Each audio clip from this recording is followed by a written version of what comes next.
নাস্তিক তো বলে আল্লাহ বলতে সৃষ্টিকর্তা বলতে কিছু নাই, নাউজুবিল্লাহ।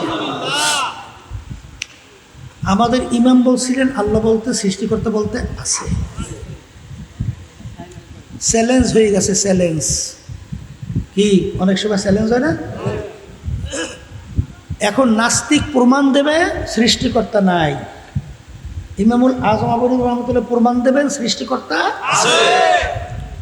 তারিখ নির্ধারণ করা হয়েছে, জায়গাও ঠিক হয়েছে, সময়ও ঠিক হয়েছে। এখন সময় অনুযায়ী জায়গা অনুযায়ী বাহাসের কথা শুনছে লোকে লোকারণ্য। সময় ধরেন 10টা, নাস্তিক আসছে, লোকজন আসছে, মুসলমানও আসছে, কিন্তু আমাদের ইমাম আজম আবু হানিফা রহমাতুল্লাহি আলাইহি তিনি এখন এসে পৌঁছে নাই। এখন নাস্তিক বলতেছে দেখো তোমাদের ইমাম ভয় পাইছে, পালাইছে, পারবে না বিধায় আসে নাই। মুসলমানদের মুখ ছোট হয়ে গেছে না? এর ভিতরেই দেখে তাড়াহুড়া করে আমাদের ইমাম হুজুর আসতেছে, মুসলমানদের মুখ বড় হয়ে গেছে, মাশাআল্লাহ আমাদের ইমাম আসতেছে। নাস্তিক বলতেছে আপনি কেমন, আপনি সময় মতো আসেন না? এই নাস্তিক চুপ কর, এই মানুষের বিপদ আবার থাকতে পারে না? বলে আমার বাড়ি যে নদীর ওপার তা জানো? বলে জানি তো। বলে আমি ঠিক সময় মতো আসার জন্যে আমি নদীর উপরে আসি। কথার কথা একটা উদাহরণ সেট করছে।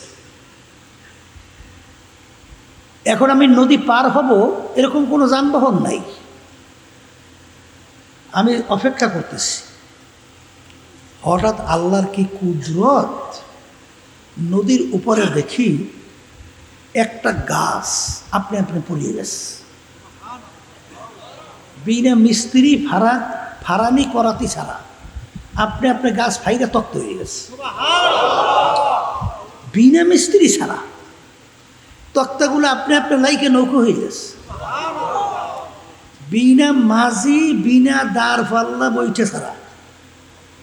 এই স্রোত পাড়ি দিয়া ওই নৌকাটা এসে আমার সামনে ভেসছে, ওই নৌকাটায় আমি উঠছি, কোনো বাবা টাওয়া কিচ্ছু লাগে নাই। অটো এসে আমি যে জায়গায় নামবো ওই জায়গায় আমাকে নামাই দিয়ে গেছে। এই জন্য আমার আসতে একটু দেরি হয়েছে। এখন নাস্তিক বলতেছে শুনছো কত বড় মিথ্যুক।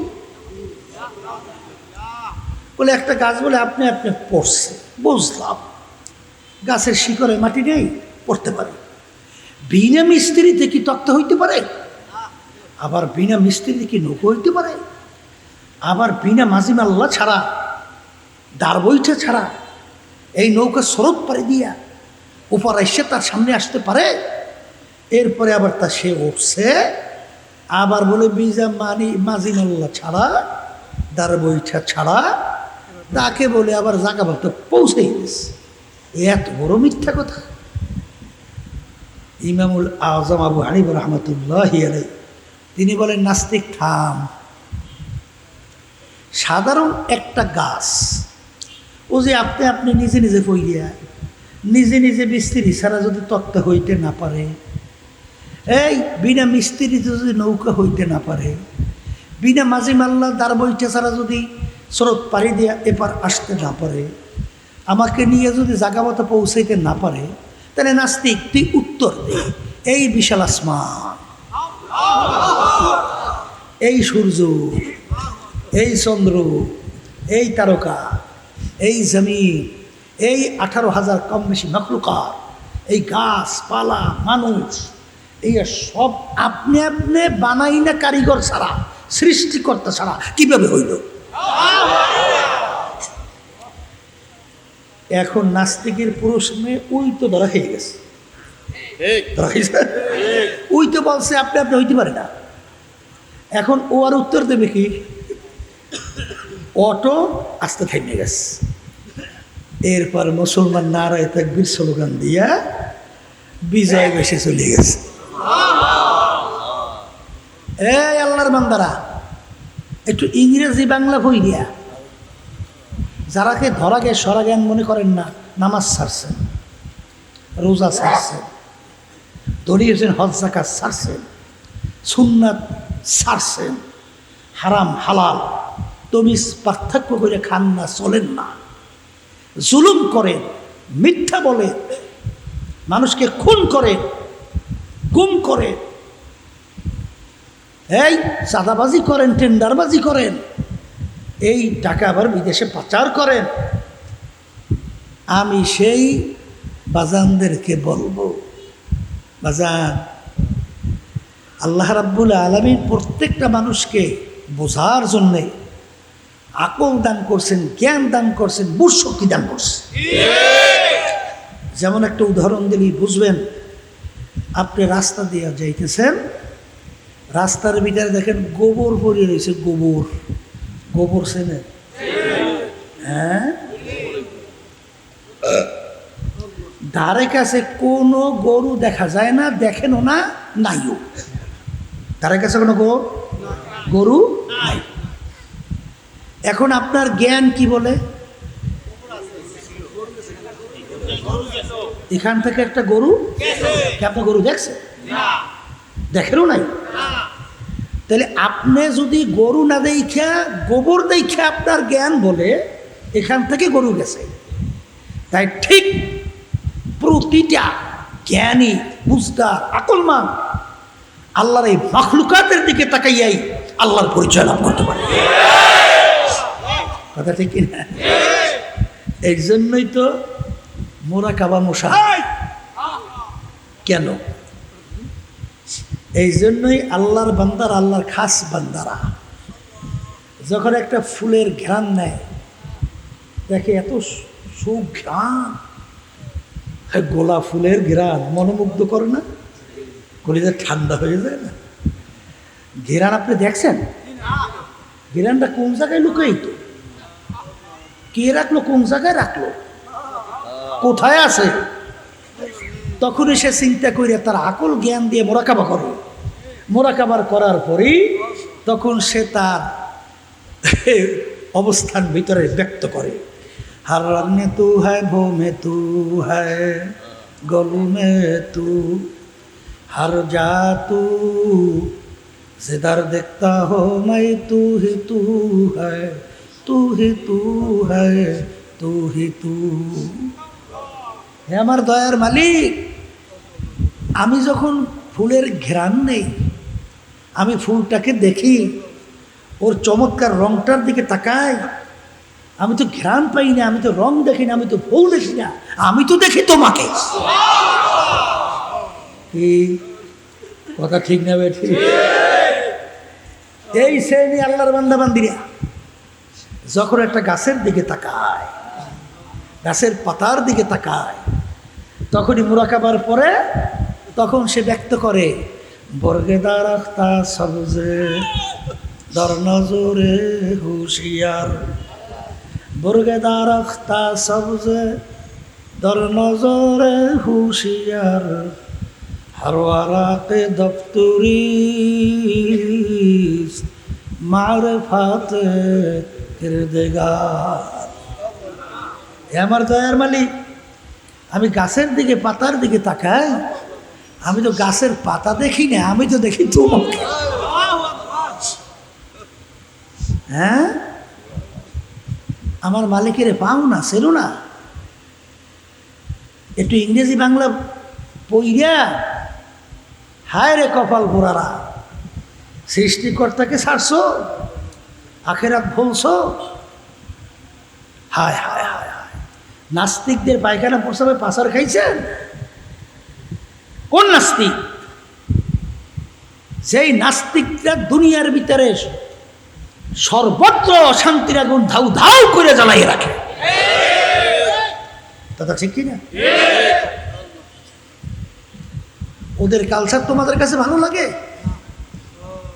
আল্লাহর দেওয়া, আল্লাহর রসুলের নিয়ে আসা সেই তরিকা, রাস্তা, নিয়ম ভালো লাগে না? কেন? এই জন্য আমার বাজানদেরকে বলবো, পর্দায় মা বোনদেরকে বলবো, শোনেন, যে আর এক শ্রেণীর মানুষ আছে কিন্তু আশার সাগরে ভাসে, আর এক শ্রেণী রঙিন হাওয়ায় ওরে। কি আশার সাগরে ভাসে আর রঙিন হাওয়ায় ওরে। অনেকে মনে করে আমার বয়স তো 30-40, 100 বছরও তো মানুষ বয়স পায়, তাই এখন একটু এই যুবক বয়সে একটু আনন্দ ফুর্তি, একটু চিত্ত বিনোদন, একটু মজা টজা করিয়া লই, এইবার বুড়ো হই লই, এইবার ঠিকঠাক মতোই তাও বা করিয়া একেবারে দরবেশ আছে না? এদের ব্যাপার আল্লাহ রাব্বুল আলামিন কোরআনুল কারীমের ভিতরে বলেন, আল্লাকুমুত তাকাসুর হাত্তা যুরতুমুল মাকাবির। আরো মানে আরো বাঁচবো, আরো অনেক কিছু চাবো। আল্লাহ বলতেছেন এই যাদের আরো আরো আরো এরকম চিন্তা করতে করতে হঠাৎ একদিন দেখবে আরো আরোই থাকবে, কিন্তু মালাকুল মউত তার বাড়ির দরজায় হাজির। আজ পর্যন্ত একটা দুনিয়া বের করতে পারবেন না যেই লোকটা তার সব আশা পূরণ হওয়ার পরে দুনিয়া থেকে বিদায় নিয়ে চলে গেছে। পাবেন? আছে? পারবে কোনো দিন? তাই যদি নাই পারে, এই জন্য আমার বাজানদেরকে বলবো, পর্দা আলে মা বোনদেরকে খবরদার, কোনো জ্ঞানী মানুষ যেই বাজানরা এখনো বুঝতে চান না কিছু হয় না না হয়, এই জন্য দেখবেন মাঝে মাঝে মসজিদেও নামাজে যায়, আবার শয়তানি ফাইজলামি আর দুষ্টামি তাও করে। এক শ্রেণী আছে না নাই? চিন্তা করে যদি কিছু হইয়ে বসে, কথা বলুন না, যদি কিছু হইয়ে বসে ওই আল্লাহরে ঠক দিতে যায়, মাঝে মাঝে একটু টোকাটুকি দিয়ে আবার ওই শয়তান, যে শয়তান এই শয়তান আছে না নাই? আছে না নাই? আমার বাজানদেরকে বলবো, শোনেন বাজান, এই যারা নাকি মাঝে মাঝে কিছু করেন আবার মাঝে মাঝে কিছু ছাড়েন, এই এরা আশার রঙিন হাওয়ায় চলতেছে। শোনেন, এই ভুল করা যাইবে না। মনে করছেন আমরা হুজুররা কিছু বুঝি না, একারে সংক্ষেপ। কোরআনুল কারীম এখন আমাদের মাঝে আছে না? দুনিয়ার ভিতরে দ্বিতীয় কোনো কিতাব, কোনো বই আজ পর্যন্ত সৃষ্টির পরে কেউ তার লেখার ভিতরে, কিতাবের ভিতরে, বইয়ের ভিতরে কেউ চ্যালেঞ্জ দিতে পারছে? আমার কিতাবে বইতে কোনো ভুল নাই, সন্দেহ নাই, পারে তো নাই? কোনো আবিষ্কারক পারছে? কোনো বৈজ্ঞানিক পারছে? দার্শনিক পারছে? পণ্ডিত পারছে? কোনো ইঞ্জিনিয়ারিং পারছে? তাহলে তাহলে কোরআনুল কারীম আমাদের মাঝে এখন আছে। কোরআনুল কারীমের চ্যালেঞ্জের আয়াতও আছে। চ্যালেঞ্জের আয়াতের ভিতরে চেষ্টা কিন্তু কম করে নাই। আমি পরশুদিন নরসিংদী মাহফিল ঘুরিয়েছি, ওই সেখানে গিরিশচন্দ্র সেন হিন্দু কোরআনুল কারীমের 30 পারার অর্থ লেখছে, বুঝেন নাই? তাইলে হিন্দু মানুষ কোরআনুল কারীম নিয়ে এত রিসার্চ করছে কেন? ওই যে কোরআনুল কারীমের ভিতরে আল্লাহ চ্যালেঞ্জ দিয়েছে, যালিকাল কিতাব লা রাইবা ফীহ। বোঝেন? কিছু বোঝেন? দেখিনি কোনো ভুল বের করতে পারি কিনা, কিন্তু ভুল বের করতে পারছে? এখনো কোরআনুল কারীমের চ্যালেঞ্জের আয়াত নাই, বৈজ্ঞানিক দার্শনিক ইসলাম বিদেশি চক্র নাই, ভুল বের করতে পারে? তাই যদি নাই পারে, সোজা হইয়া কবরে যাও। সাপ সোজা হবি তো, মইরা হবি, এর আগে হ। তাহলে কবরে যাইবেন তো, তাই মরার আগে সোজা হইয়া মরে। আর যারা দুনিয়ার পাগল হইয়া মহে পইরে সম্পদের পিছনে, ক্ষমতার পিছনে, দলের পিছনে যারা পইরে অন্ধভক্ত হইয়া চলতেছে, আমি সেই বাজানদেরকে বলবো, পর্দা আলে মা বোনদেরকে শুনাইতেছি, দল কোনো কাজে কবরে লাগে? হ্যাঁ, লাগবে? কোনো নেতা কাজে লাগবে? আমি ভাত খাইলে আমার পেট ভরে? আমি ভাত খাইলে আমার নেতার পেট ভরে? আমার নেতায় ভাত খাইলে আমার পেট ভরে? তাইলে তোমার এফিডেন্স দিলে তোমার নেতায় ব্যথা পায় না, তুমি পাও। তাইলে কবর এত কোনো দলাদলি নেই।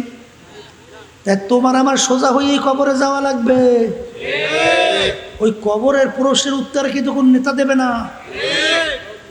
তোমার টাকা যাইয়ে তোমার সহযোগিতা উপকার করবে না। এইটা বুঝে শূন্য কিন্তু চলতে হবে দুনিয়াতে। মন চাইলেই যেরকম এসে সেরকম চলা যাবে না। এখন কিয়ামতের ময়দান, আল্লাহ রাব্বুল আলামিন মানুষগুলোকে দুইটা ভাগে ভাগ করে উঠাইবে। মানুষগুলোকে উঠাইয়ে দুইটা ভাগে ভাগ করবে। কয় ভাগ? বলেন বলেন। ফারিকুন ফিল জান্নাতি ওয়া ফারিকুন ফিস সাঈর। আমি মানুষগুলোকে উঠাবো, মানুষগুলোকে দুইটা ভাগে ভাগ করব। এক শ্রেণীর মানুষ তাদের আমলনামা দাড়ি পাল্লায় দিয়ে ওজন দেওয়ার পরে যাদের নেকের পাল্লা ওজন ভারী হবে, তাদের জন্য আমি এমন মেহমানখানা বেহেশত বানায় রাখলাম, যেই জায়গায় একবার ঢুকলে আর কোনো দিন বের করা হবে না। আপনি আমার জন্য, আমাদের সবার জন্য কবুল করে নেন।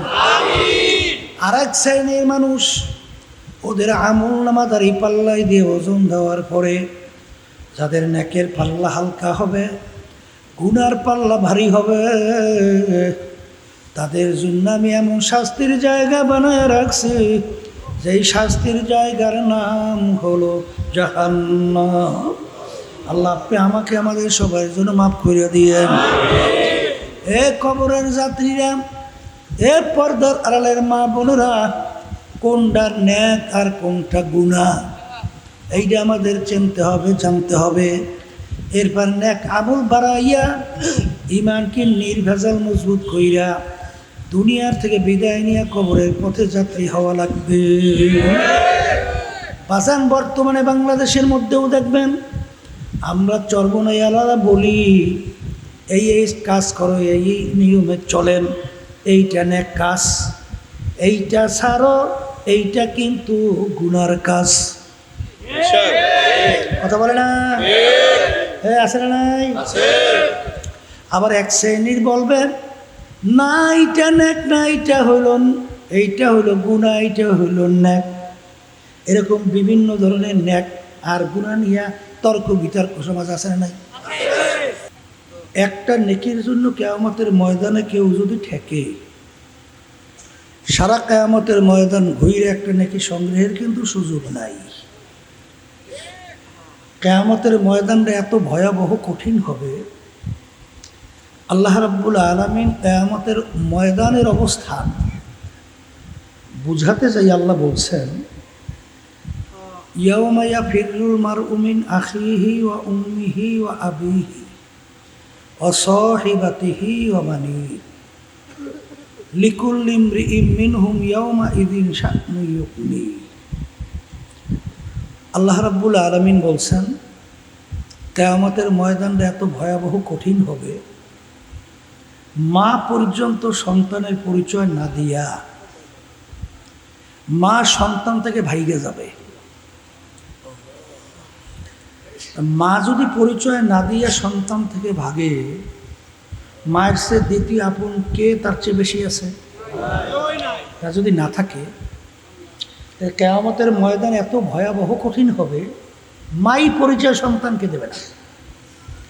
তো ওই সময় কেউ কাউকে নেকি দিবে এই চিন্তাও করা যায় না।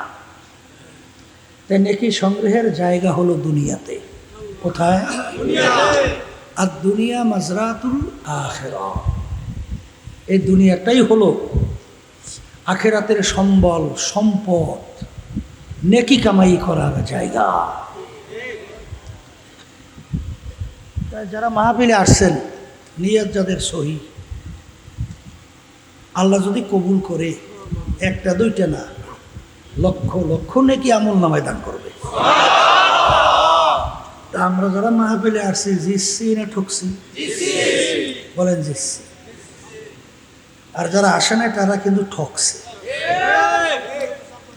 কিন্তু আপনার আমি বলি তো জিতছি আর ঠকছে, অসুবিধা নেই। কিন্তু এক শ্রেণীর মুসলমানের ঘরে জন্মগ্রহণ করার পরেও তারা কিন্তু আমাদের এই কথাগুলো গুরুত্ব তো দেয়ই না, বরঞ্চ আমাদের কথাগুলো নিয়ে তারা টিটকারি মারে, হাসে। একজন আর একজনের গায়ের ভিতরে হাসতে হাসতে ঢইলা পড়ে আছেন ভাই। আমি বিশেষ করে সেই বাজানদেরকে বলবো, পর্দা আলে মা বোনদেরকে বলবো, মনে করছেন আমরা হুজুরেরা কিছু বুঝি না, সবই আপনারাই বুঝেন।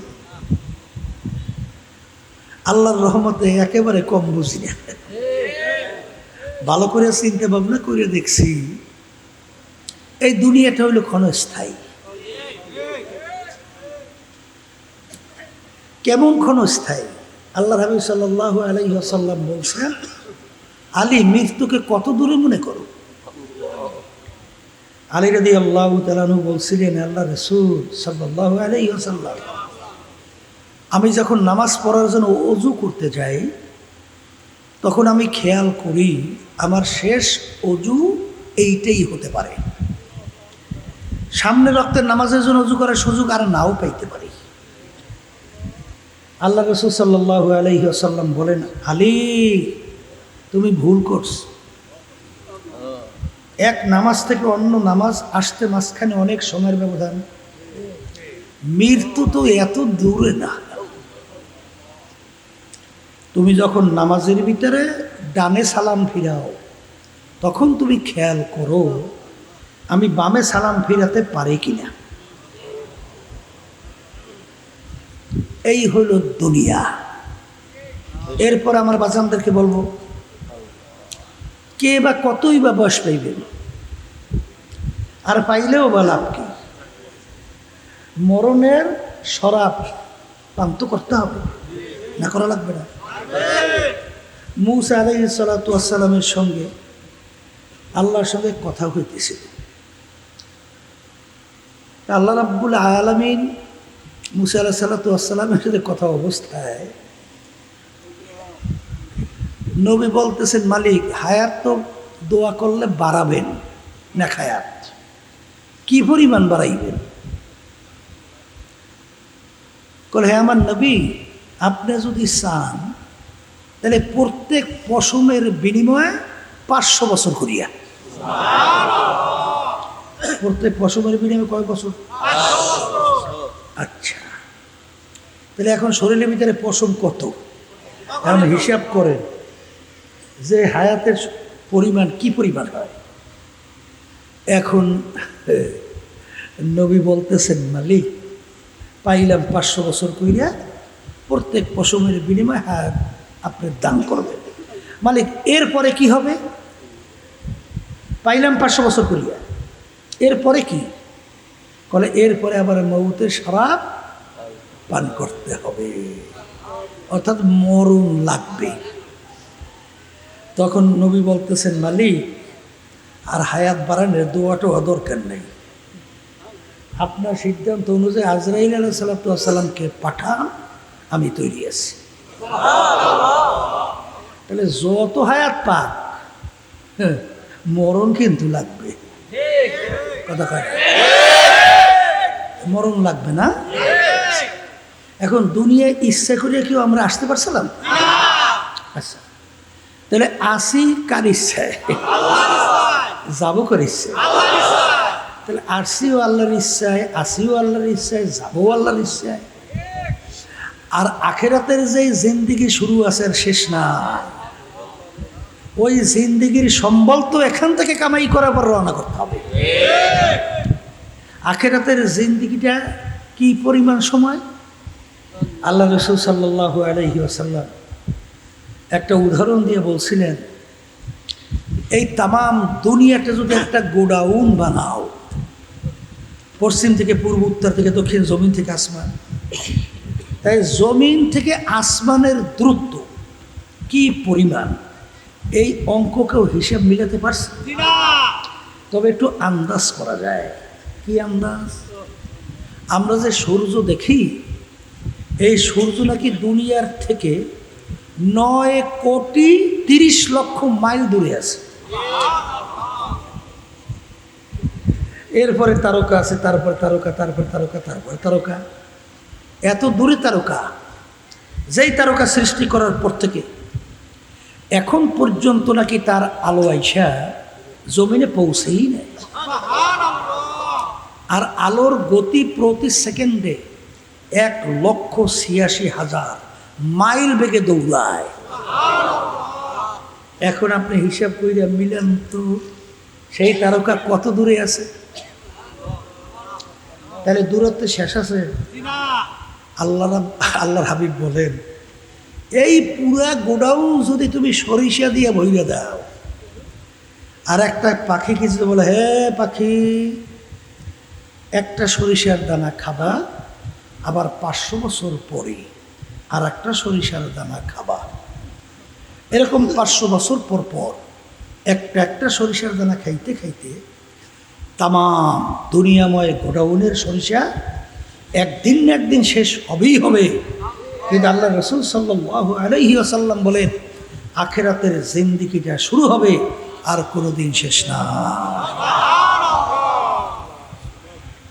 ওই জিন্দেগির সম্বল সম্পদ কামাই করার জায়গা কোথায়? বলেন বলেন বলেন। এখন আমার বাজানদেরকে বলবো, এক শ্রেণীর বর্তমানে বাংলাদেশে আছে বস্তুবাদী, আছে না? বস্তুবাদী তারা বলতে চায় যা দেখি না বিশ্বাসও করি না। নাউজুবিল্লাহ, নাউজুবিল্লাহ, ঠিক না? ঠিক।